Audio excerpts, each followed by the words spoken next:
Welcome to a discussion with Guanhua Wang regarding how to accelerate model checkpointing in deep learning. Specifically, Guanhua is presenting a framework called FastPersist, which is an updated version of how to checkpoint deep learning models that provide significant performance enhancements compared to existing approaches. I hope you enjoyed. I would like to just understand, to kick this off, a little bit of background for this part of the research space. So you're the first person I'm interviewing who has anything to do with checkpointing for deep learning. So it would be interesting just to get some background on like how has the space evolved during, let's say, the recent years? What are the main changes that have occurred? Yeah, the main change recently is like, for example, we use more and more GPUs for a single training job because of the popularity of LLMs. And another trend is like, as inside Microsoft Azure cloud, we saw that a lot of jobs just run on a shared cluster. So they have some contentions like on the disk, on the CPU memory, even on the PCIe bus, those kind of things. Those kind of things can cause some very severe issue of the job runtime. For example, it can lead to someone's job become failure or get killed, but some other people's job can still continue running. Basically, in order to reduce this recover model training overhead, we propose this fast persist approach. That is, we can enable checkpointing at every training iteration with negligible overhead, like a less than 5% training time overhead. That's the main goal we want to achieve. And because of the previous job failure issue I just described, so we want to tackle this problem and use this approach to solve it. One thing that struck me just on my first reading through this paper was the standard packages that are out there now, like PyTorch, for example. It seems like the utilization of those is actually very low. Like I think there's a graph here where it's like 5% or something like that of hardware capacity, less if I'm than not 20, mistaken. Yeah, most likely 5. I think it's figure it's this two. one, I think. Yeah. Yeah. Could you do you have a rationale for why this has gone let's say unnoticed for so long? Because it seems to me like this is quite a severe limitation with the current packages. Yeah, the reason why people didn't see this previously is because usually we do checkpointing at every 100 or every 1,000 iteration. In that time domain, this kind of low throughput issue is negligible. We don't even care. And the reason why previously we do it checkpointing at every 1,000 iteration is because we use less GPUs. For example, we only use tens or hundreds of GPUs. That's okay. It still has some overhead, but it is tolerable.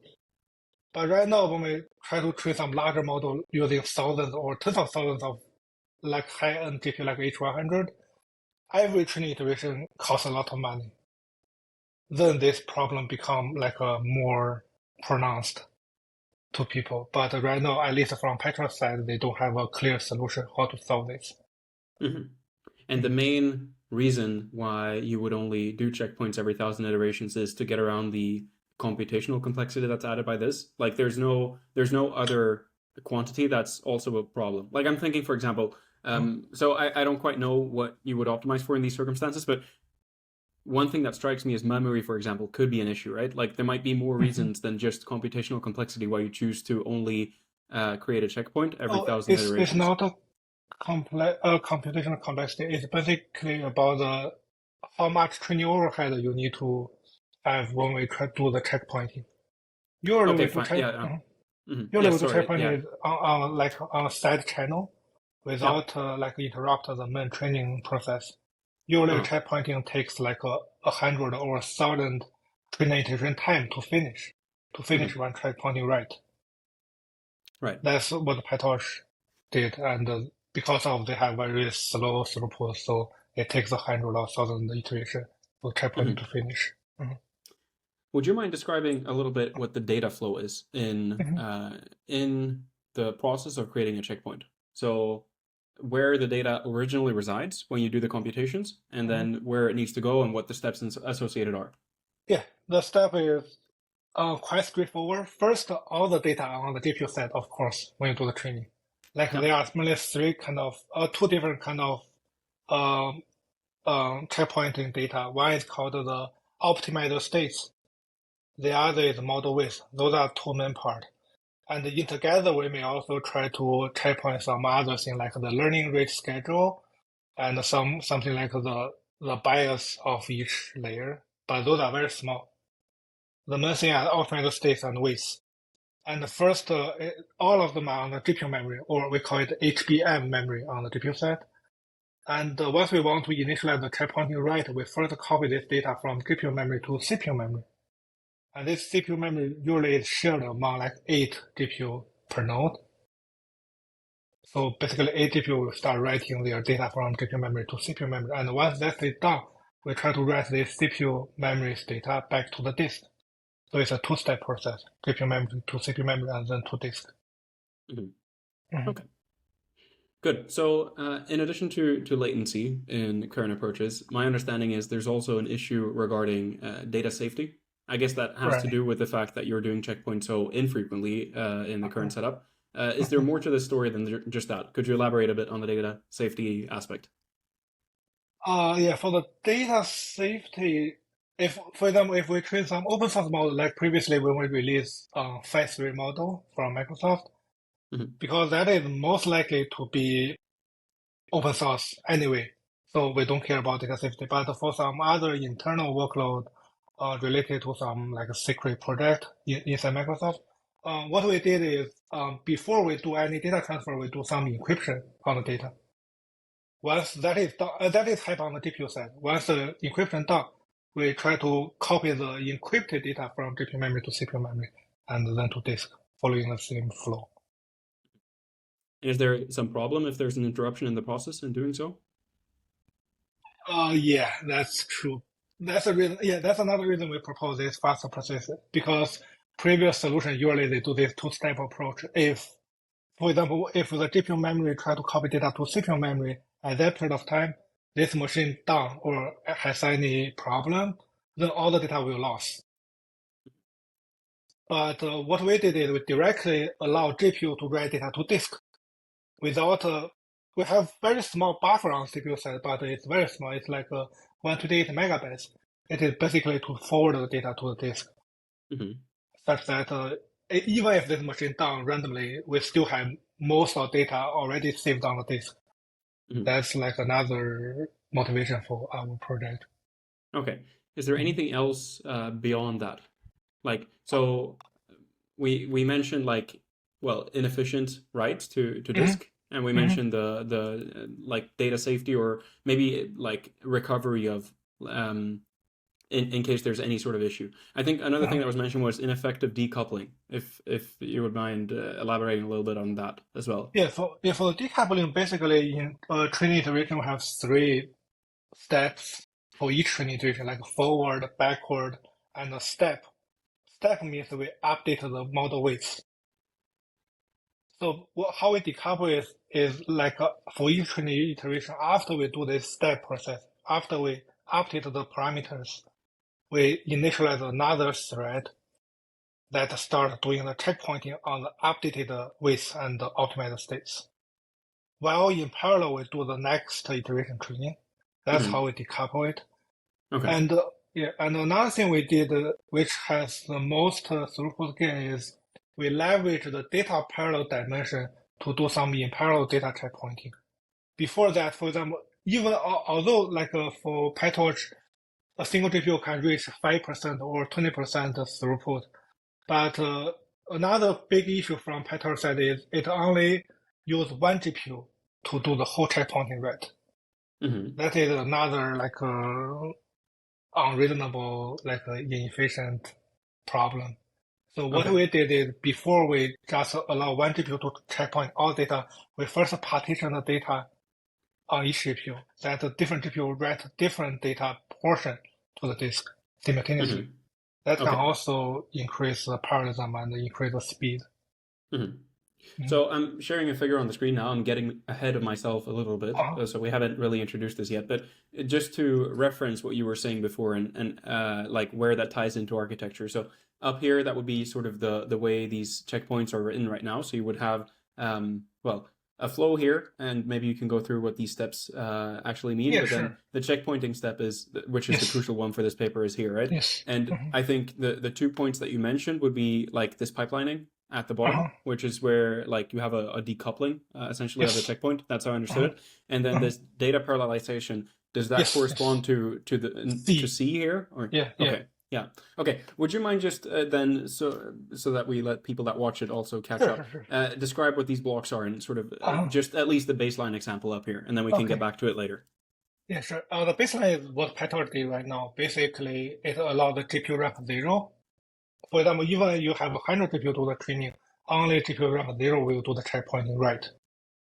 Hmm. It will write all the data to the disk, and it is time consuming. While it writes the data to disk, all other GPU need to wait until the write finish. That's Right. really time consuming. Yeah.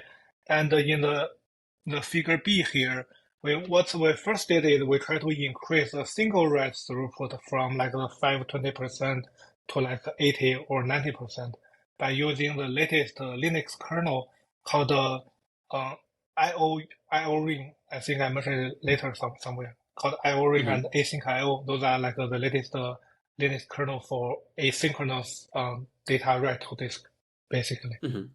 It can increase the throughput per each GPU. Hmm. And after that, mhm. Yeah. Please go ahead. I'll interrupt with a question after. Okay. After that, we further try to reduce the time for checkpointing by doing parallel write, as here shown in the figure C. Basically, instead of only GPU rank 0 do the checkpointing, we first split that checkpointing data to half and half in this case, and allow GPU rank 0 and 1 to write simultaneously. For example, GPU 0 write the first half of data to disk, while GPU 1 write the second half of data to disk simultaneously. That's Hmm. figure C. And after that, we want to further minimize the checkpointing cost, which is do the decoupling as we mentioned before. Basically, after we update the model parameter in this O state, O means optimizer step. After we finish this, we try to start writing the checkpointing using a separate thread and write it to disk while we do the training on the main thread for the Hmm. next iteration. That's figure D here. Hmm. Okay. Mm. So if we talk about B to begin with, Uh-huh. Uh-huh. we're accelerating, as you said, the checkpoint right in this Mhm. stage. Is that somehow hardware specific, or this approach that you've taken, is that agnostic to whichever hardware you're using? Yeah, that's a good question. That's hardware specific. We need to use the NVMe device, SSD, Okay. NVMe disk. And when it comes to Mhm. training deep learning Uh-huh. models on computational clusters, Uh-huh. do they generally speaking use the same hardware, or is it like, yeah, non-monolithic? Yeah, like before 2020, when we use, for example, in cloud, we usually use like the DGX machine, where each node has 8 GPUs. Before Hmm. 2020, when the GPUs are like P100 and V100, with those GPUs, they are connected with like a older version disk. But with latest GPU like A100 and H100, each node locally have a lot of NVMe disk, the high-end or the latest disk, where we can enable this asynchronous I/O feature in Linux. Hmm. Okay, so Mhm. maybe we can go into some details, some more details on exactly how we accelerate that. I think Okay. maybe this figure would be useful because, well, I guess this is core to how we speed up the writing process, right? Yeah, that's how we speed up from case A to case B, Right. basically. Yeah, Would you mind describing what this one shows us and how the algorithm there works in a bit more detail? sure. Before that, like what PyTorch did or what traditional people did for disk write on a lot of tensors is to do synchronous write, which means, for example, we have two tensors. We need to first finish the first tensor writing to disk. It will return a value, say success. Then we start transfer the second tensor to the disk. That's how we did before. By enable this lib AIO or IO using kernel in Linux and have the NVMe device, NVMe SSD, we can enable asynchronous disk write, which means like if we still have two tensors, we can simultaneously transfer these two tensors to disk without blocking each other. Previously, we need to first transfer the first one, When it finish, we transfer second. But right now we can transfer them together. Thus, it increases throughput. That's the first thing we did. No, so the intuition for that is clear. Maybe you're going to Okay. get to it, but how does that relate to the figure that we see here? Yeah, to the figure we see here is because by default, this new Linux kernel or this IO ring or lab AIOC, they just create one CPU memory buffer. And once this buffer is full, it starts writing to disk. Basically, that's how what we can see in the A case, figure 5A case. So at the time Ti, it start fill in this CPU memory buffer. Once it's full, we will flush the data to disk as that shadow box of Ti. And after that, we do it repeatedly for Ti plus one, those kind of things. So even though we use a high-end NVMe device and use this Linux kernel, it still have some sequential blocking thing during the execution. What we did is we do a double buffering. Basically, we have two buffers, and once the first buffer is filled up with all the data, we start flushing the data to disk. But at the same time, we have another buffer. We can fill it up simultaneously when we write the first buffer to disk. Like the Ti shadow box can happen simultaneously with the Ti plus one black box. Okay, so the way you think about this from the implementation point of view is that you would split these TI boxes in half. Like these are essentially, each one of these is essentially two buffers that either works fine because it's like some configurations in the Linux kernel. We can create two same size buffer as the default IO ring use, or we can just split the IO rings buffer half and half. Either is fine. Okay. Is there a partitioning problem in some sense when you try to fill these buffers? So you have the model whose data you want to persist and save with the help of these buffers. Is it important to make sure that somehow like that the amount of information you try to fit into one buffer doesn't segmentation split? Issue? Yeah, exactly. I see. Yeah, that's another good question. Is like we mentioned, I don't remember which section we mentioned, but we mentioned it somewhere is because checkpointing itself, before we do any data checkpointing, we need to serialize all the data. And that is like a must-have process. Once the data is serialized, even though you have segmentation issue, we can still concatenate those segmented part and recover the data. That is like a standard method for checkpointing called serialization before disk write. Yeah. Okay, fine. Is there anything else to add on the acceleration part, or did we cover all aspects of that in your opinion? Yeah, so for this figure, like figure 5, later on we just, as you mentioned before, we just test the double buffer, how large the buffer size should be proper or should be optimal for flushing the data to disk. We tried like different buffer size. Yeah. I mean, do you want to have a look at that now, maybe, if you have a figure? Oh, yeah, sure. Okay. Can you scroll down a little bit? Is it one I of these think two? it's figure 7. Yeah. Okay. So would you mind breaking this one down? What do we see here? Sure. Yeah, the single buffer is like using the default IO ring single buffer. Like you say that the sequential thing in the figure 5A, I remember. That's on the y-axis is like the throughput. On the x-axis is like a different data size we use to write to disk. As you can see, by using our double buffer, those orange bars most likely to be higher than the single buffer one. And based on this kind of profiling, in this specific case, single GPU 16 megabytes checkpoint, we want to use like the block size of 16 megabytes per each CPU buffer, CPU memory buffer. Yeah. Okay. What are the forces that determine that? So this is somehow an equilibrium. Like it's not that you just want a larger buffer size, and it's not that you just want a smaller one, but it seems to be an optimum. Do you know what the driving forces are there? Yeah, the driving forces, we want to do that overlapping, as you can see in the figure 5B. So if the buffer is too big, we have some bubble time between the consecutive two writes. If a buffer is too small, the disk write will be larger. It will take more time. So the driving force here is we want the CPU memory buffer write time will be almost equivalent to CPU to disk write time. That's how we fine tune this buffer size. Okay. If these two things are roughly take similar time, we can overlap them perfectly. Okay. And how come we see a significantly larger delta here between the single buffer and double buffer case? So the differentiating factor here is the size. Total so data set, yes. Yeah. Basically, the more data you write to disk, we have higher gains using our double buffer strategy. Okay. Yeah. Well, that's pretty intuitive, actually. Okay, good. So then maybe let's move back to the schematic of the system, and we can talk about the second step here. So we talked about the acceleration, and then we have this parallel procedure as well. Would you mind introducing in a bit more detail what's being done in that step?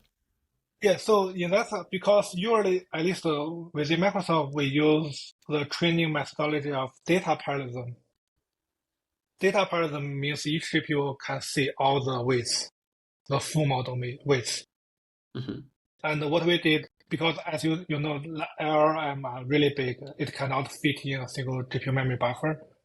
So what we did is using some kind of zero optimizer technology inside Microsoft.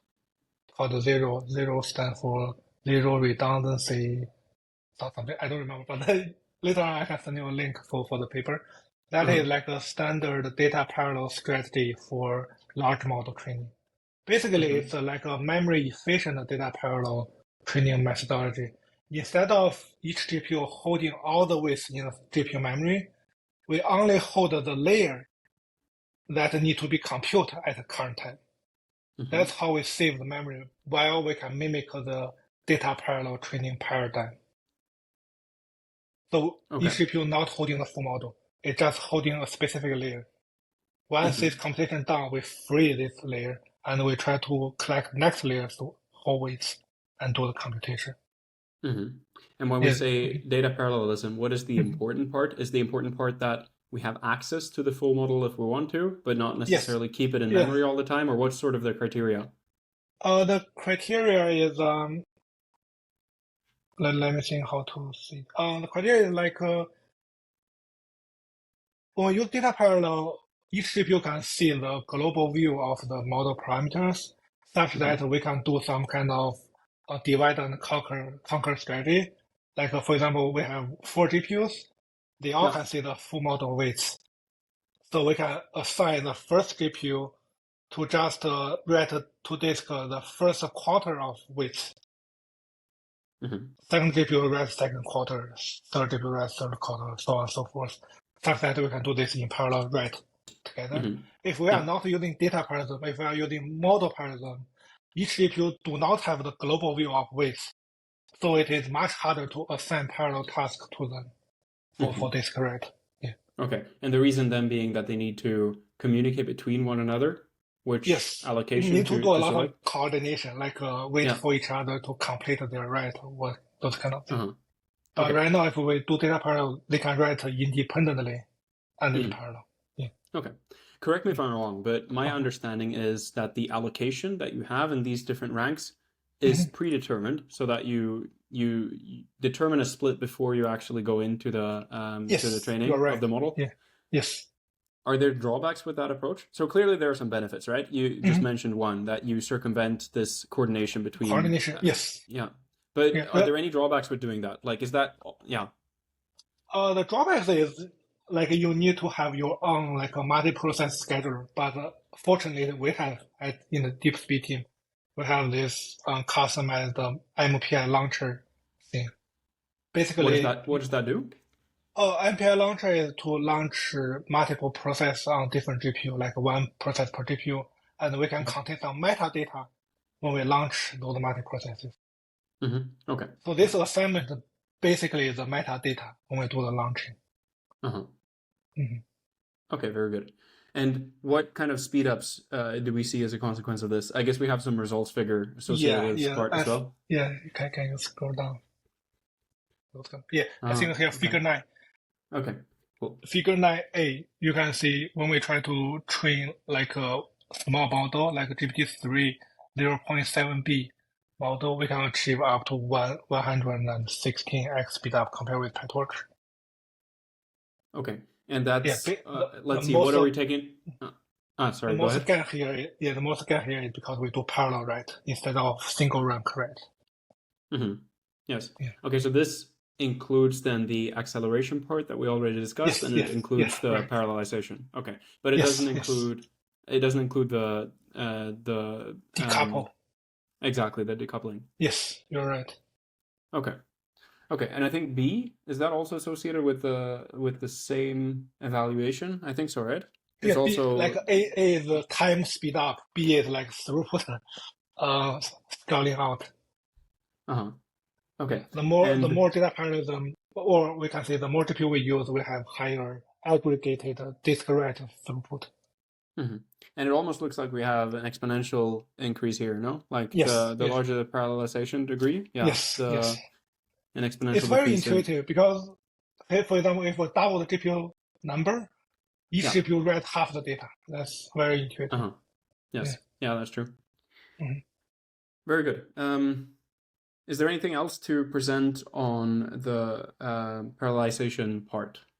Yeah, partly for like the figures C and D, it shows like the training speed up, like Uh-huh. end-to-end speed up.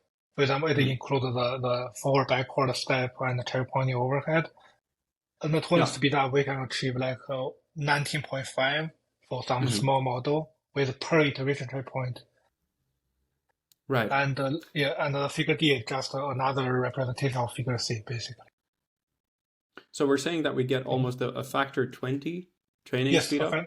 of And iteration time reduction.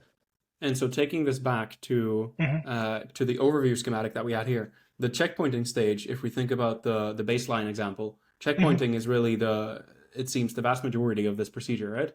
If you Yeah, would do yeah. it, I take it that the figure that we were looking at here, 9C, I take it Hmm. that we do a checkpointing. Is that on every step or how Every step, frequently? you're right. Right, Every step. right. Okay. Yeah. So in Because an this is actual, like our urgent request inside Microsoft.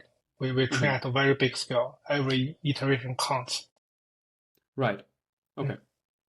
Yeah, that makes sense. And then in most scenarios, actually, you wouldn't necessarily have a factor 20 speed up, but No, the price no. that would be paid normally and the status quo approach would be that you're much more vulnerable to not checkpointing as frequently.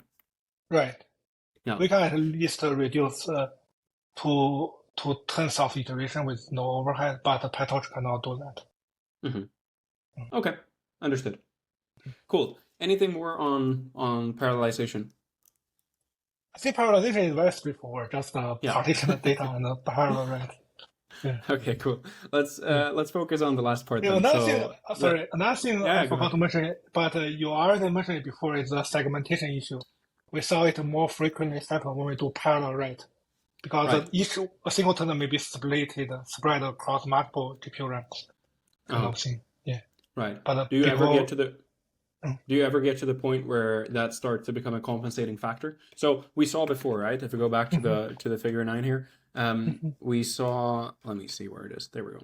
We saw here that we have an exponential increase in throughput Uh-huh, as a uh-huh, consequence of the degree of parallelization. mhm. Um, Arguably, you could reach a point where its segmentation issues start to actually More disrupt this severe. behavior.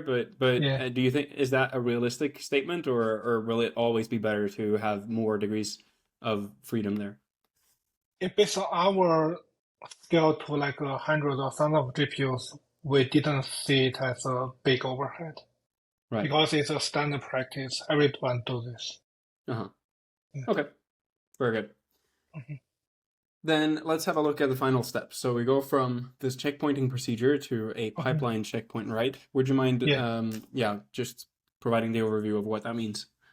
Yeah. So this part is a little bit complicated in the implementation side, but it's still quite straightforward on the idea wise. Basically, after each GPU finish computing current iteration and updated their model weights, it will initialize another thread to do the checkpointing. And this checkpointing portion on each GPU is already assigned when we launch those multiprocesses. So each GPU knows which portion of data it should write to disk without coordination. The only coordination here is every GPU need to sync on, say, like, hey, we all finished writing our own part. That's the only synchronization barrier we need to put here. Do you mean that they need to finish, that they need to wait for each other to finish, or I didn't quite get it? Yes, you need to, yeah, because otherwise it makes no sense. For example, we only checkpoint half of the data. Yeah. You're talking about a synchronization here, essentially, before you proceed with the next. Okay, yeah, that makes sense. Thinking about this from a computational perspective, you're initializing another thread. Does that have implications on the efficiency of this main thread? Because still we're limited in terms of computational resources, right? You're right. I'm not sure if there's actually a carryover. Yeah, that's a good point. Basically, the reason why this have negligible overhead is because so the most of the work is done on the CPU side, not on the GPU, for this checkpointing. So we don't interfere with much computation on the GPU side. Because when we do the disk write, most of the things happen is CPU pull the data from GPU and then write to disk. So based on our observation, we didn't see like a slowdown because of this extra thread we created. Okay. How come in that case, so correct me if I'm wrong, but all the significant computational bulk is executed by the GPU that we're using in these stages. And the checkpointing stage, even in the baseline case, is mainly executed by the CPU. Is that understanding correct? Yes, but the GPU need to wait for the CPU to finish. Okay, fine. So we're just not, so we always have a stage here where we're not utilizing the GPU at all in the baseline setup. Yes, and it takes a very long time. Okay, so these ones are not necessarily, they're not parallel threads on the GPU, but really it's a parallel thread where the CPU is executing information at the same time as the GPU. Yeah, once CPU is done, it will send a signal back to the GPU for example, main thread, say, hey, I finished. Okay, so we're not really sharing the resources that we were dealing with before, rather we're finding a way to unlock more resources that were vacant. Correct. In the baseline setup. Okay, understood. Which one of these is most significant in terms of speed up? The C, the parallel write. Of course. Okay. Yeah. If we put this into context of the pipeline checkpointing write, is that so? How significant is this? Do we have some figure on that? Maybe you can scroll down. I think it's on figure 10 or something. Oh, sorry, figure 11, the pipeline performance. As you can see on the figure 11B here, without pipeline and pipeline. Oh, this is just a single feature test. Basically, we try to enable this feature on the PyTorch side. We just, for example, without pipeline, those blue bars are like the PyTorch baseline slowdown numbers, like a non-kim or some. Sorry, figure B. Yeah, and once we enable such like a side channel checkpoint write, the slowdown time will be shorter, or the PyTorch overhead will be less, basically. Yeah, and on the left-hand side, like a figure A here of figure 11, that is to figure 11A. That is to show another dimension where we do the gradient accumulation. Basically, when we do gradient accumulation, it happens like this. For example, we didn't update the width at every iteration. We aggregated the gradients of maybe 100 iteration, like do a sum over the gradient of 100 iteration, and using this sum to update the width once at the 100 iteration ends.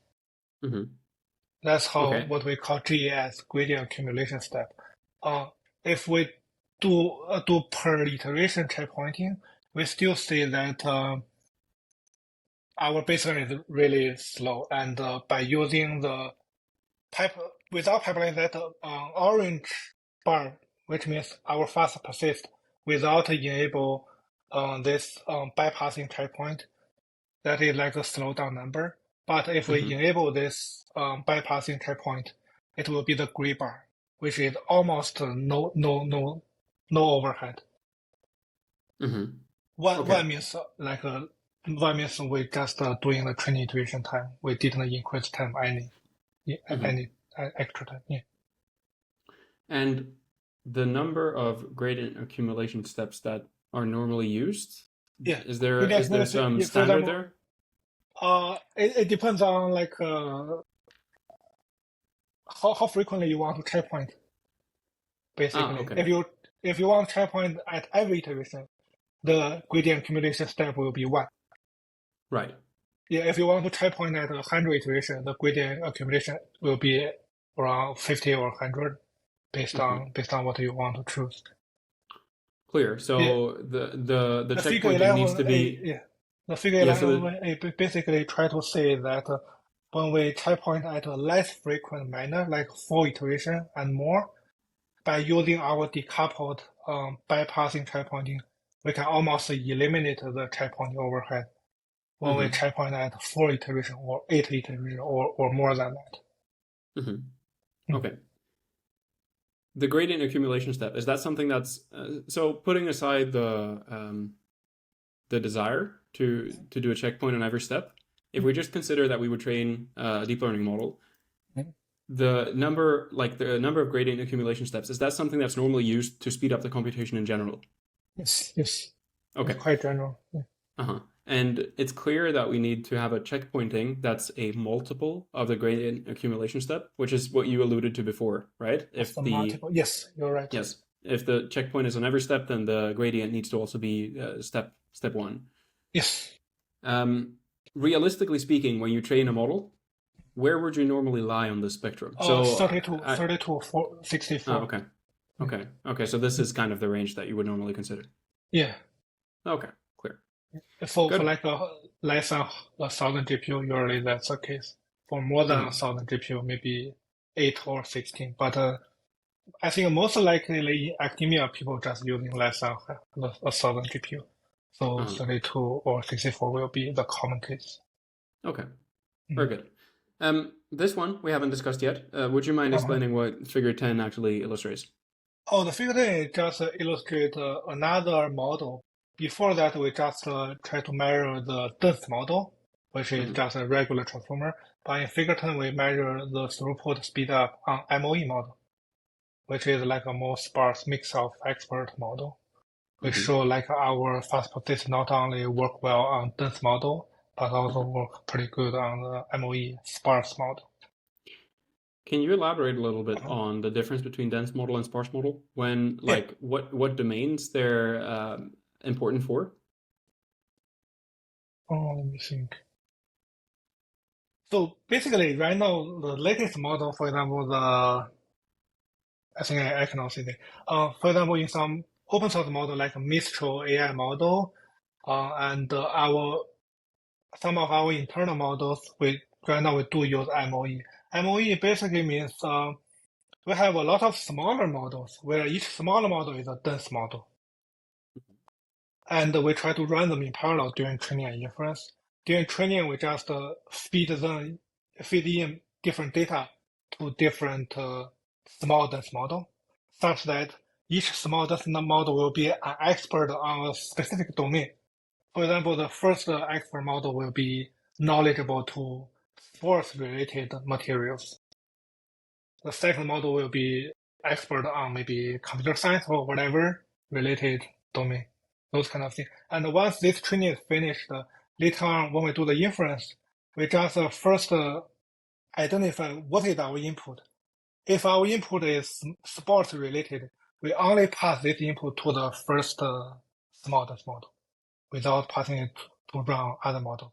That causes sparsity. Basically, every time we do the inference, we only enable or fire a few weights instead of all the weights. Yeah. Okay. And yeah, that's the difference between MOE and dense. Kind of a side point, but how do you then locate which submodel to execute in the inference step? Oh, they have something called a gating, like a router. Uh-huh. Every time we have an input, it will guess how likely this one belongs to which domain. Okay. Yeah, and it will pick the top k most likely domain and pass the data to the top k expert. Mhm. Understood. So bringing this back to your paper now, Mm-hmm. for which kind of models do you find that your approach is better? So do you have more of a Dense model. dense model? Mm-hmm. And do you have a reason for that? Is that simply because there's more? More data to checkpoint. Yeah. Okay. Yeah. Yeah. So if you would scale up a sparse model so that it included the same amount of parameters as the dense Uh-huh. model, Uh-huh. would you still see a difference in speed up, or is it purely like is the speed up purely a function of the number of parameters in the model? No, not really. It also related to size of each tensor. For example, in the MOE model, the size of each tensor is much shorter than the dense model Hmm. because And basically those MOE experts are narrower compared with the regular dense one. and having a small tensor helps in the checkpointing And a stage as small well, tensor means or we need to more frequently write to disk. That introduce extra overhead. mm, If we, for example, the difference between dense and MOE is for dense model, we can write a giant tensor yeah. once, but for MOE model, we need to write maybe 10 or 100 small tensors one by one. Hmm. That kind of Okay. synchronization is overhead. Yeah. Uh-huh. Okay, very good. I think there's also a final figure on scaling this up, or potentially what it would mean to scale this up to larger clusters as well. Mhm. Would you mind just describing what we see in this one? Yeah, so what we see in this one is we enable some, before that we only consider about data parallelism, which means each GPU have a global view of weights. But here we also try to project that if we incorporate model parallel, for example, you can see that gray bar called GPT-13B with TP. TP means tensor parallelism. It's like a model partition strategy.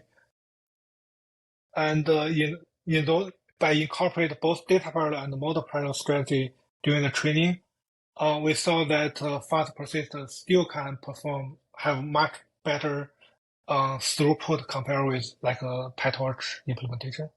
Here, the training slowdown means like, for example, the rightmost bar is PyTorch is 11.3x slower than what if we use FastPersist for checkpointing at every iteration. Okay. Mm. And this projection, so this is not a physical evaluation with No, these because we don't settings, have so but it's many a GPUs. right. Yeah. And do you have a view on how accurate this projection is? Like, is there a significant amount of error potentially incurred in these, or the numbers that are reflected here, is that something we can say with confidence that this is actually the range where we would end up if we ran this on a physical machine corresponding to these parameters?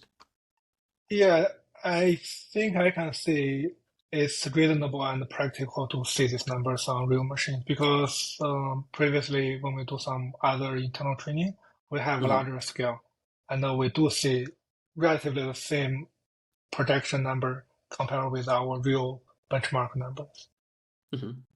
Yeah. Okay, It's very almost good. the same. It may be a little bit different, but almost the same. Yeah.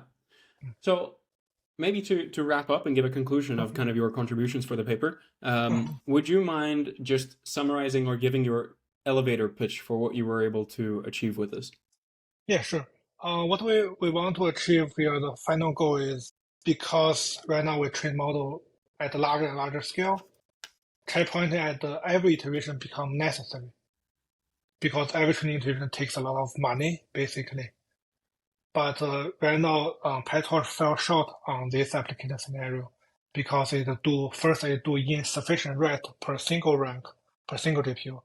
Secondly, it doesn't try to leverage the parallelism of large-scale training, like data parallelism dimension. For parallel writing, it doesn't leverage that. Third is it doesn't do this decoupling, like bypass checkpointing while executing on the main computation thread. And by using these three different technologies and merge them together as a fast persist, we can achieve up to like over 100x speed up compared with PyTorch checkpointing especially on the LLM side, like a large model side. Yeah. Great. In terms of using these results, do you Uh-huh. have any plans to integrate those? Maybe so I think there was some reference to potentially making PyTorch utilize Yes. this framework. Is that something you're working on, or is that something you've Yeah. worked on Yeah. We are already? working on the code release. I think it should be open source soon, like Okay. within 2 months. Uh-huh. Okay, Mhm. very good. Looking forward as well. Is there anything else that you would like any other scenarios where you think this could be integrated that it Oh hasn't yeah, been yet? that's right. We can use it, but right now we haven't implemented completely. So we can do the similar thing on the data loading side. Basically, we do disk read Uh-huh. in parallel, basically.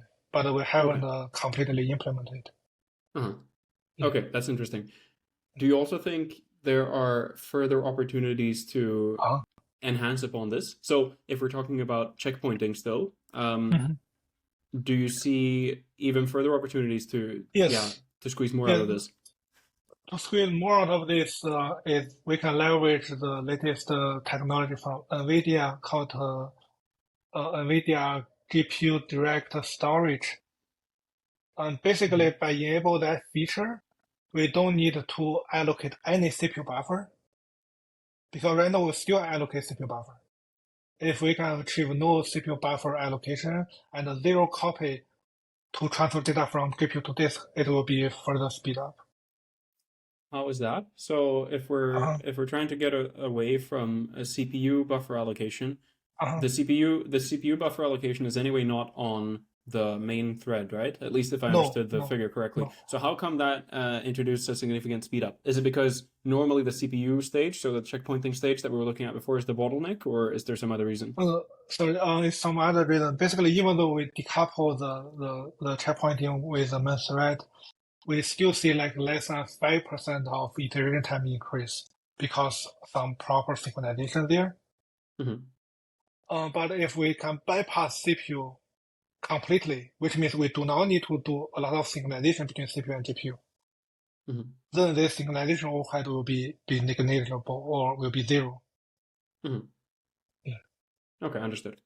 Last question from my side before we close the interview is whether you have any requests from the research space in general. So looking at deep learning models and the Uh-huh. kind of problems that you see in the space, are there any problems that you think the community ought to focus on more that are sort of open problems at this stage? Yeah, that's a good question. Right now, I think too many people focus on the inference side. And to be Hmm. honest, the inference side, we don't have much room to squeeze or much performance gain we can get. It's Hmm. almost reached the ceiling. And the reason why people are more and more focused on the inference side because it can directly make money, to be honest. For example, yeah, if you reduce the inference latency by half, you can double the request. Every request maybe takes like 0.1 dollar or something. If you double the throughput, you double the money you get. But a few people are working on the training side. I think for the community, maybe people should switch back to see whether we have further improvement on the training side.